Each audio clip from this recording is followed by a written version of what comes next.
കയ്യിൽ ഒരു 50,000 രൂപയാണ്. അത് 6 വർഷം കൊണ്ട് ഡബിൾ ആക്കി തരണം. വലിയ റിസ്ക് ഒന്നും എടുക്കാൻ പറ്റില്ല, ചെറുതൊക്കെ എടുക്കാം. ഞാൻ എവിടെയാണ് ഇൻവെസ്റ്റ്മെന്റ് ചെയ്യേണ്ടത്?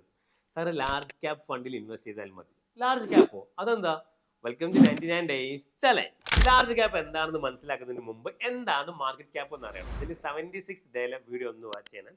ഇന്ത്യൻ സ്റ്റോക്ക് മാർക്കറ്റിൽ ലിസ്റ്റ് ചെയ്തിട്ടുള്ള കമ്പനി സെബി റൂൾ പ്രകാരം മാർക്കറ്റ് ക്യാപ്പിന്റെ അടിസ്ഥാനത്തിൽ റാങ്ക് ചെയ്തിട്ടുണ്ട്. അതിൽ വരുന്ന ആദ്യത്തെ 100 കമ്പനികളാണ് large cap. Reliance, TCS, HDFC എന്നിങ്ങനെ ലിസ്റ്റ് പോകുന്നു.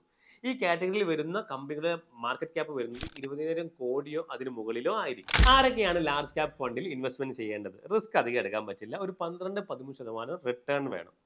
എന്തൊക്കെയാണ് ഈ കാറ്റഗറിയിൽ ഇൻവെസ്റ്റ് ചെയ്യാനുള്ള ഗുണങ്ങൾ? ഒന്ന്, സ്റ്റേബിൾ ആയിട്ടുള്ള റിട്ടേൺ, റിസ്ക് കമ്പാരിറ്റീവ്ലി കുറവാണ്, എപ്പോൾ വേണമെങ്കിലും നമുക്ക് സെയിൽ ചെയ്യാം.